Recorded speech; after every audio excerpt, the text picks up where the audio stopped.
क्या पापा की तबीयत खराब है? ठीक है, मैं आती हूँ अभी। ठीक है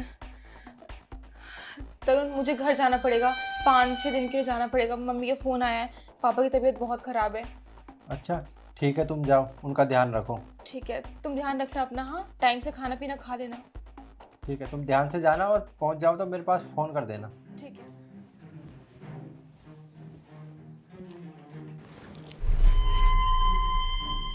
चलो, एक गुड न्यूज़ है।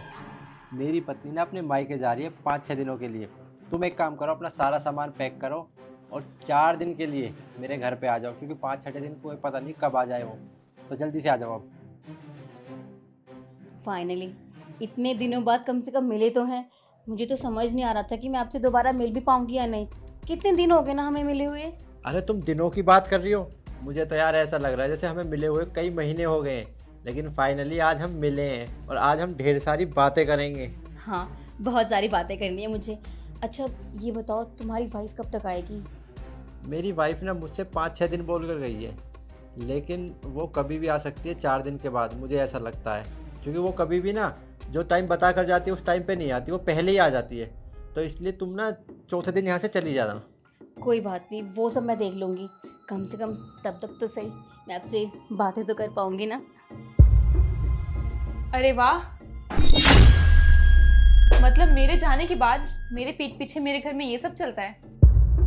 अरे नव्या, तुम तो घर गई थी, अचानक यहाँ कैसे? मैं घर कब गई तरुण? मैं तो यहीं पे थी, मैं कहीं नहीं गई।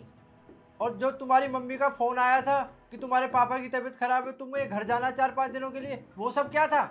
इसका मतलब तुमने मुझसे झूठ बोला? हाँ, वो सब झूठ था। वो सब ड्रामा बस मैंने इसलिए किया ना, ताकि तुम्हारी सच्चाई अपनी आंखों से देख सकूं। मैंने तुम्हें यहाँ पे किसी लड़की के साथ वीडियो कॉल पे बात करते हुए देख लिया था, और मेरा शक यकीन में तब बदला जब तुम दोनों को मैंने यहाँ बेड पे देखा। तो मुझे एक बात बताओगे, मैंने तुम्हारा क्या बिगाड़ा था? तुमने मेरे साथ इतना बड़ा धोखा किया। देखो नव्या, तुमने सब कुछ आज अपनी आंखों से देख लिया है, तो मैं आज तुम्हें सब कुछ सच बताता हूँ। ये सिखा है, इससे मैं कॉलेज टाइम से प्यार करता हूँ और मैं इससे शादी करना चाहता था। लेकिन घर वालों ने ना मेरी शादी तुमसे करा दी, क्योंकि हमारी और तुम्हारी ना सेम कास्ट है और ये अलग कास्ट है थी, इसलिए हमारी शादी नहीं हो पाई। जब तुम्हें मुझसे प्यार नहीं था, तुम मुझसे शादी क्यों की? हाँ, तुमने क्यों नहीं बताया मुझे कि तुम किसी और से प्यार करते हो? कम से कम मेरी जिंदगी बर्बाद तो नहीं होती। अरे मेरी गलती क्या है, कोई बताएगा मुझे? मैंने तुम्हें भरोसा किया, ये मेरी गलती थी। देखो, मेरी मर्जी से तो मेरी शादी नहीं हुई, मैं तुम्हें कैसे बताता उस टाइम। इसका मतलब तुम दोनों प्यार करते हो एक दूसरे से और एक साथ रहना भी चाहते हो, है ना? मतलब मैं तुम्हारे बीच में आ गई हूँ। कोई बात नहीं, मैं तुम्हारे बीच में से हट जाऊंगी।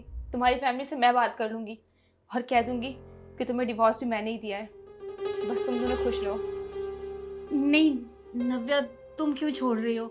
देखो, मैं जानती हूँ कि मैं तरुण से प्यार करती थी और शायद हमेशा करती रहूँगी, पर मैं अपनी खुशियों के लिए मैं तुम्हारी खुशियों को बर्बाद नहीं कर सकती। तुम्हारी शादी हुई है, तुम दोनों जैसे हो वैसे खुश रहो, मुझे कोई दिक्कत नहीं है। और तरुण, जो भी था वो हमारा बीता हुआ कल था। देखो, जो भी हुआ सो हुआ, उसे जाने दो। और हाँ, हमारी शादी नहीं हो सकती, कोई बात नहीं, हम अच्छे दोस्त बन के तो रह ही सकते हैं ना। तुम दोनों साथ रहो, बस मुझे और कुछ नहीं चाहिए। ठीक है, मैं चलती हूँ।